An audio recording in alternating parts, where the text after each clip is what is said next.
네, 시청자 여러분 안녕하십니까? 지역의 이슈를 꼼꼼하게 짚어보는 시간 헬로 이슈 토크입니다.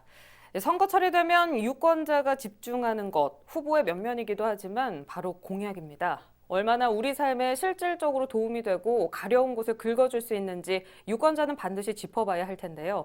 최근 공약 남발이란 말이 나올 정도로 일부 현실 가능성이 떨어지거나 혼란한 상황을 이용한 이벤트성 공약이 나오고 있습니다. 오늘은 후보자들의 공약을 어떻게 보고 이해해야 하는지 전문가 두 분과 함께 이야기 나눠보겠습니다. 네, 시사평론가 박정훈 경남공공정책연구원장 그리고 전국 청년정책네트워크 진형익 운영위원 나오셨습니다. 어서 오십시오. 반갑습니다. 네. 먼저 진희 형께 여쭤보고 싶은데요. 이 전국 청년정책 네트워크에선 이번 총선 어떻게 준비하고 있는지 궁금하거든요.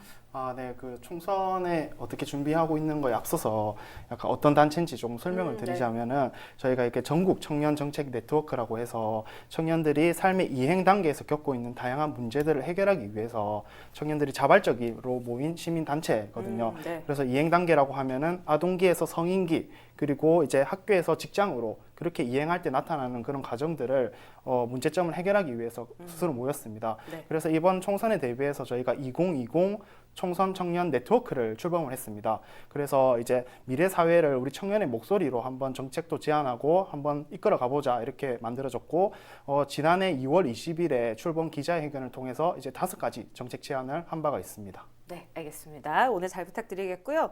지금까지 청년들이 정치에 무관심하다 일부 기성세대들은 이렇게 얘기하고 있습니다. 그런데 최근 코로나19 사태만 놓고 보면 청년들이 목소리를 아주 내지 않는 게 아니거든요. 어떻게 보고 계십니까? 예, 뭐 청년 정치 무관심이 꼭 그 투표율의 그 저하로 볼 수는 없을 것 같고요. 실제로 그 최근 청년들의 투표율은 지속적으로 상승해 왔습니다. 그 지난 18대 총선에서 21%에 불과했던 28.1%에 불과했던 투표율이 그 19대 총선에서는 13.4%, 13.4%가 상승한 41.5%를 기록했고요. 네. 20대 총선에서는 52.7%까지 상승하며 30대 유권자의 투표를 앞지르기도 했습니다, 사실. 그리고 또한 이번 선거는 선거 연령이 낮아진 후 처음 하는 선거라서 투표권을 가진 고3 학생들이 그 선거 경험을 위해서 투표에 참여할 가능성이 높다고 보여지고요.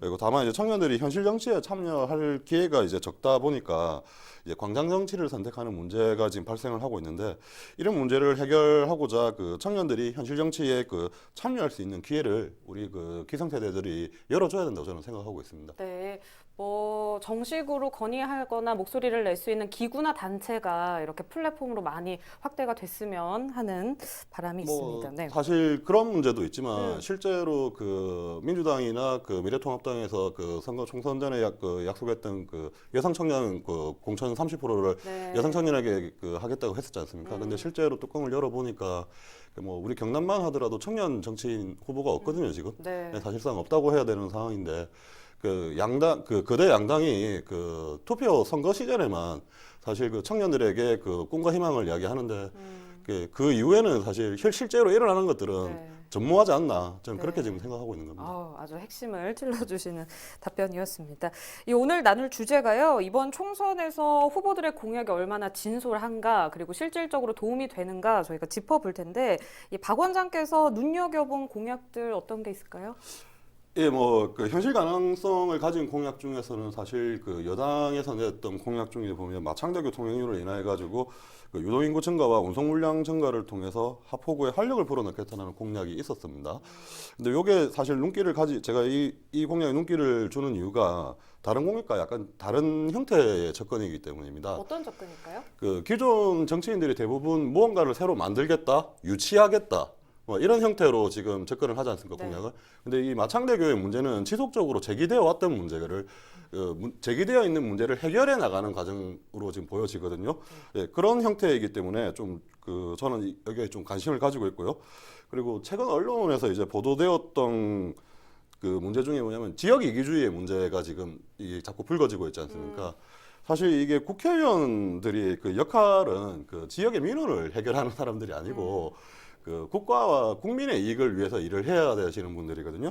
근데 그리고 또 우리가 그 지방 선거를 통해서 지방 의원들을 선출을 하고 있는 중이지 않습니까? 그건 이제 지방의회 그 의원들이나 그 지방 정부가 해야 될 역할을 어떻게 보면 국회의원들이 지금 대신하고 있지 않나. 전 그렇게 지금 생각하고 있습니다. 네. 지금 박 원장께서 이렇게 이야기해 주셨는데 진 의원께서도 이 공약 보셨나요? 네, 원장님께서도 아까 지속적으로 제기된 문제를 해결하는 것 같아서 상당히 좀 고무적인 공약이라고 했는데 제가 알기로도 2012년 이후로 이제 마창대교 인하료 문제는 계속 제기되어 왔던 문제인 네. 것 같아요. 근데 그럼에도 아직 해결되지 않은 점이 많다는 것 중에 전 하나가 이제 후보들이 다양한 공약을 많이 내는데 이제 그런 공약들 중에 우선순위가 과연 어디였을까 약간 이런 고민이 듭니다. 그래서 마창대교 인하 문제를 조금 더 우선순위에 둔다면은 이번에는 이제 많은 도민들과 이제 시민들께서 편하게 사용할 거라고 생각을 하고 특별히 조금 긍정적인 점은 이제 경상남도에서도 이제 적극적으로 검토하겠다고 이야기를 하고 있고 그다음 경남연구원에서도 이제 민간 사업자와 협약한 내용 그리고 이제 통행량 이런 걸 조금 연구를 하겠다고 해서 이게 좀 잘된 공약으로 조금 잘 다가왔으면 좋겠습니다. 네, 일부 사안이나 정책들이 사실 장기간 검토해서 차근차근 밟아가야 되거든요. 그런 의미에서 좀 좋게 평가를 두 분께서 하신 게 아닌가 싶습니다. 아무래도 시도민에게 직접적으로 도움이 되는 공약이 호응을 당연히 얻을 것 같은데요. 실리적인 공약에 초점을 맞춰서 선거운동 다음 달 해야 될 것 같습니다. 네, 분명히 실리적인 관점의 공약이 중요하다고 저 동의하고요. 그리고 일례로 이제 실제로 한 후보자가 지금 경남대 일대에 그 공공 와이파이를 설치하겠다라는 공약을 내셨는데요. 이런 공약들은 우리 삶의 질을 높이는데 분명히 도움이 될 수 있을 거라고 저는 생각을 합니다. 네. 다만 앞서 말씀드렸던 것처럼 우리 사회가 이제 그 국회의원의 역할과 지방의회 그 의원들의 역할을 명확하게 조금 구분할 필요가 있는 것 같습니다. 역할의 구분이 안 되다 보니까 그 국회의원들이 예산을 얼마를 따왔다, 그리고 어떤 사업을 따왔다, 이걸 지금 홍보하고 자기의 업적으로 지금 이야기하지 않습니까? 근데 실제 이 사업이, 그리고 실제 이 예산이 우리 지역에 필요한지 안 필요한지는 저희가 지금 그걸 모르거든요, 사실은. 근데 전문가들이, 물론 이제 저 같은 전문가들이 그걸 타당성을 분석을 하고, 사업 계획성이 있는지에 대해서 분석을 하고 있지만 또 이런 것들이 우리 일반 시민들이나 도민들이 사실 잘 보시지 않으시거든요. 네. 예, 그러다 보니까 무작정 이게 그 홍보의 수단으로 지금 사용되고 있는데, 근데 한 번 더 제가 말씀드리고 싶은 거는 지방의회 의원 역할과 국회의원의 역할이 분명히 다르다는 걸 인식을 하고, 네. 그 국회의원들이 정말 그 국가와 국민을 위해서 일할 수 있는 그 기회를 우리 유권자들이 만들어줘야 된다. 저는 그렇게 생각하고 있습니다. 네, 유권자들에게도 일부 책임이 있다. 공약집이나 이런 거를 꼼꼼하게 짚어보고 따져봐야 된다. 이렇게 받아들여도 될까요? 예, 사실 그 이야기를 조금 애둘러서 한 이야기라고 네, 보시면 될 것 같습니다. 알겠습니다. 진형희 위원은요, 경남 청년의 목소리를 대변하고 계십니다. 물론 눈여겨본 공약이 있으실 것 같은데. 네, 저도 이제 청년과 관련된 공약을 조금 찾아보려고 많이 이제 인터넷도 검색하고 해봤는데 사실상 우리 경남 지역에서 청년과 관련된 이제 정책을 사실 말하는 이제 정치인들, 후보자들을 찾기가 너무 어려웠습니다. 그리고 대부분이 아까 원장님이 말씀하신 것처럼 이제 국토 개발과 관련된 것들, SOC 사업들 아니면 무슨 기관을 유치하겠다 약간 이런 공약이 좀 자세하게 드러나 있어서 좀 많이 안타깝다고 생각을 하고요. 그럼에도 불구하고 좀 청년과 관련된 게 있다면 엄청 두루뭉술하게 청년 일자리를 창출하겠습니다. 네. 청년 주거 문제를 해결하겠습니다. 그러니까 이런 식으로 있어서 뭔가 억지로 청년 부분을 정책에 넣어야 되니까 그냥 보편적으로 사람들이 생각했을 때 문제라고 하는 것을 넣은 게 아닌가 이런 생각이 들고 그럼에도 불구하고 제가 한번 열심히 찾아보니까 청년들에게 기본소득을 제공하겠다라고 한 분도 계시더라고요. 근데 조금 살펴보면 기본소득은 아니더라고요. 이제 지역화폐를 주면서 이제 구직활동지원금하고 비슷하게 주는 경향인데 그래도 이런 공약이 미비하게나마 이렇게 나온 것에 대해서는 상당히 조금 좋다고 평가를 하고 싶습니다. 미비하게 나온 걸 좋다고 평가하신다는 얘기를 들으니까 조금 씁쓸하기도 한데요. 이 청년 관련 공약이 부재하다 이 의견은 저희가 원장님도 그렇지만 여러 패널들의 공통된 의견이지 않을까 싶습니다. 예, 저도 방금 그 진혁이 위원의 그 의견에 조금 더 보태가지고 말씀을 드리고 싶은데요. 사실 그 참 안타까운 현실입니다. 그 많은 정치인들이 청년의 그 청년 정책에 대해서 이야기를 하고 있는데 사실 그 일반적으로 이야기하는 게 대부분 말씀하시는 것들이 보면 청년 취업 일자리 쪽밖에 없거든요. 근데 사실은 그 청년 정책의 그 다양성의 부재로 지금 인해서 그 기존 정치인들이나 그 지금 후보자들 관심이 다 그쪽으로만 지금 가 있는 것 같아요. 근데 사실 그렇지 않거든요. 네. 그 프로이드가 인간이 인간답게 살기 위해서는 그 사랑과 적당한 일이 필요하다라고 이렇게 이야기를 했단 말입니다. 그 뭐 정치인들이 그 공약으로 내건 게 이제 일이라 하면은 우리 청년들 2030 세대의 그 청년들이 사랑할 수 있는 권리도 분명히 가지고 있습니다. 그리고 그 시기에 그렇지 않으면 가정을 이룰 수가 없고 그 문제는 다시 육아 정책과 관련되게 돼 있고 그리고 교육 정책과 관련되게 있고 아주 다양한 문제와 우리 사회 전체의 문제, 전반적인 문제가 연결되어 있는 거거든요, 사실은요. 그런 문제들에 대해서 우리 청년들이 조금 더 쉽게 접근할 수 있도록 우리 정치인들이 그런 곳에 관심을 가져야 하는데 전혀 지금 관심을 가지지 않고 있고 기껏 이제 말하는 게 아까 우리 지금 말씀하셨던 그 뭐 청년 뭐 주거 문제 이야기도 하는데 사실 주거 문제 이야기도 제대로 말씀을 하시는 분들이 거의 없어요. 없는 상황에서 워낙 그 정책이 적다 보니까 진 의원님께서 이 조그만 정책에 감사하다라고 이렇게 말씀을 하시는 현실이 정말 안타까운 겁니다, 사실. 네, 맞습니다. 보여주기식 이 말 정말 하고 싶지 않은데요. 거기에 급급한 게 아닌가 싶습니다. 지금까지 두 분의 눈길을 끈 공약, 그러니까 좋은 의미에서요. 네, 한번 살펴봤고, 그럼 반대로 이거는 좀 무리지 않나, 가능성 있을까라고 생각하는 공약 많으실 것 같기도 한데 어떠세요? 네, 저는 이제 공약 대부분을 조금 살펴보면서 이게 진짜 국회의원이 해야만 하는 공약인가 이런 생각이 많이 들더라고요. 이제 원장님께서 말씀하신 것처럼 이제 워낙 그냥 내 지역에 뭔가를 유치하겠다라는 게 많고 사실 국회의원이라는 게 입법 활동을 통해서 우리 사회가 보지 못한 곳을 이제 제도 개선을 하면서 이제 조금 좋게 만들어가는 게 필요한데 그냥 그런 점에서 미비한 게 너무 안타깝더라고요.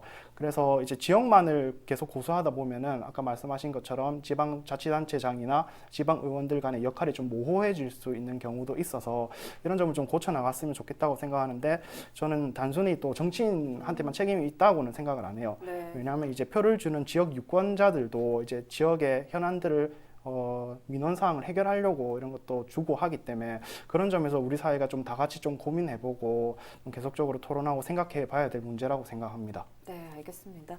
물론 박 원장께서도 있으시겠죠? 네, 뭐 일단 여당 공천 그 공약 중에 보면 공공의료대학 설립 추진이 있습니다. 근데 일단 추진 배경을 보면은 그 인구 100만의 그 창원시에 그 의대가 하나도 없다. 예, 그리고 그 그래서 공공의대를 창원대학교를 거점으로 해서 만들겠다라는 취지 같습니다. 근데 사실 이게 사실관계가 잘못되어 있는 주장이거든요. 그래서 이미 창원에는 그 창원 경상대학교 병원이 있고요. 그리고 현재 지금 건립 중인 한양대학교 수련병원이 지금 건립 상태에 있는 중이고요. 그리고 무엇보다 재밌는 게 그 여당만 되면 다들 창원대학에 의대를 유치하겠다는 말씀을 하세요. 네. 이게 과거 새누리당 시절에 그 한 현직 의원이 창원대학의 그 의대를 설립 추진한 적이 있습니다. 그리고 현재는 민주당에서 지금 추진을 하고 있고요. 이렇게 여야의 입장만 바뀌면은 그 찬성하는 정책이나 공약들이 바뀌는데 이런 현상이 어떤 의미에서 보면 결국 지역 이기주의나 성심성 정책으로밖에 볼 수 없다 보여지거든요. 그리고 또 이제 또 하나의 공약을 말씀드리자면 그 개발 제한 구역 그 그린벨트 전면 해제인데요. 사실 좀 저는 이 공약을 보면 많이 놀랐습니다. 예, 그 개발을 논리로 환경의 문제를 전혀 고려하지 않은 주장이고요.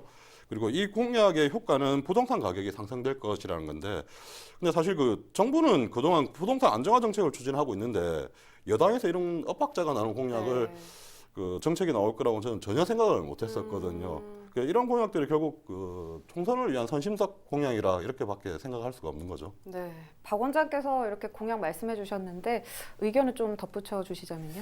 네, 저는 이제 현실감에서 약간 멀어진 공약이 나올 수밖에 없는 게 맞다고도 생각을 하거든요. 왜냐하면은 공약이란 게 지금 제도권에 없는 새로운 것들을 이야기하는 거기 때문에 조금 상상력을 가미해야 된다고 생각을 하는데 그럼에도 불구하고 이제 창원대 의대 설립 공약이라든지 그린벨트 해제 이런 것은 그래도 찬반에 따라서 각자 준비한 내용이 있을 거라고 생각을 해요. 이제 그분들이 치열한 이제 토론과 토의를 통해서 이게 진짜 실현 가능한 공약인가 이게 따져보는 게 중요하다고 생각을 하고 저는 또 문제점으로 하나가 이게 선거 때만 이런 이슈가 돼가지고 토론되는 거는 옳지 않다. 예를 들어서 이런 공약을 세우고 당선이 됐을 때도 지속적으로 그 이슈에 대한 토론과 토의가 지속돼야만이 이제 4년 후에 이게 정말 안 되는 공약이구나, 현실감이 떨어지는 공약이구나 해서 이제 더 이상 공약을 하지 않을 수가 있고 이런 게 미비해서 좀 힘들어진 공약이라고 생각해서 다시 선거에 나왔을 때 다시 공약을 세울 수 있다고 생각해서 계속적으로 이런 문제는 이제 토론과 토의가 필요하다고 생각을 합니다. 네, 제가 앞서 이 공약집 관련해서 잠깐 이야기를 했었는데 오늘 청년 대표하는 이제 패널이 또 나오셨으니까 제가 특별하게 질문해 보고 싶은 게 있습니다. 이 공약 중에요. 청년 특임 장관 임명에 대해서 있었는데 청년의 목소리를 국가 정책에 반영하겠다 이런 의지로 보이거든요. 네, 네. 어떻게 보고 계세요? 네, 이제 여당에서 이제 청년들의 목소리를 조금 더 우리 사회와 정치권에 이제 수렴하겠다고 해서 이제 청년 특임 장관을 신설하겠다라고 했는데요. 이게 국회에서 청년 기본법이 통과되면서 이제 국무조정실 산하에 청년정책조정위원회가 생깁니다. 네. 그래서 위원회 위원장은 국무총리님께서 하시고 거기에 부위원장으로 이제 청년 특임 장관을 두겠다라고 했는데요. 그래서 이제 이게 국무위원만큼의 위상을 주겠다라고 해서 그 청년에 대해서는 공청회도 하겠다고 했습니다. 그래서 저는 이제 청년들에게 진짜 실력 있는 청년들에게 이런 권한을 줘서 한번 해보는 것도 이제 괜찮다고 생각을 하기 때문에 상당히 또 기대가 될 점이라고 생각을 합니다. 네, 알겠습니다. 이렇게 청년의 목소리를 담아낼 뭔가 그 소통 창구도 부족하지만요. 앞서 말씀해 주셨듯이 여성이나 장애인이나 이렇게 소수를 위한 그런 대변할 후보가 보이지 않는다 이런 질책도 있거든요. 여기서 실질적으로 안을 수 있는 공약이 필요해 보이거든요. 예, 뭐 그런 부분들이 분명히 필요할 것 같고요. 그리고 아까 이제 우리 진 의원께서 말씀하셨던 그 청년 그 특임 장관 문제만 하더라도 사실상 그 특임 장관을 만드는 게 그 문제가 아니고요. 사실 뭐 지금 현재도 지금 그 청년 같은 경우는 대통령 직속에 그 청년위원회가 있습니다. 그 청년위원회 위원장은 거의 그 장차관급으로서 그 정도의 지금 그 위치를 가지고 포지셔닝을 가지고 있거든요. 그런데도 불구하고 그들의 역할이 지금 사라진 거지 않습니까? 제가 보기에는 그 행정부의 그 청년 정책을 지금 자꾸 이게 청년의 그 자리를 만든다고 해서 그 문제가 지금 해결될 것 같지는 않고요. 그리고 입법부에 직접적인 청년과 여성과 그리고 장애 우리가 그분들에게 사회적 약자라고 말할 수 있는 그분들의 그 자리를 법률로서 사실 보장을 해야 되지 않냐. 저는 그런 생각을 좀 가지고 있습니다. 정당에서는 각각 정당에서는 청년을 이야기하면서 이렇게 청년 대표다 이렇게 이야기하면서 45세로 이렇게 이야기를 하고 있는데요. 우리 지은 의원님이 청년의 45세 동의하실 수 있으십니까? 전혀 동의 안 되거든 저는요. 예, 2030 세대도 사실 30 세대도 청년이라고 말하기 애매한 시점에 지금 발달 시기상에 조금 애매한 시점이거든요. 예, 그런 문제들을 감안해서 실질적인 그 청년의 연령도 그 개념을 정의를 할 필요가 있다고 저는 생각합니다. 네, 알겠습니다. 끝으로요, 청년 대표에서 나오셨는데 마지막으로 한 말씀 부탁드립니다. 저는 이제 선거철 되면은 이제 많은 정치인 분들께서 정말 청년들이 정치에 관심이 없다. 그래서 투표율이 저조하다. 이런 이야기를 하는데 사실 청년들이 정치에 관심이 많고 투표에도 관심이 많습니다.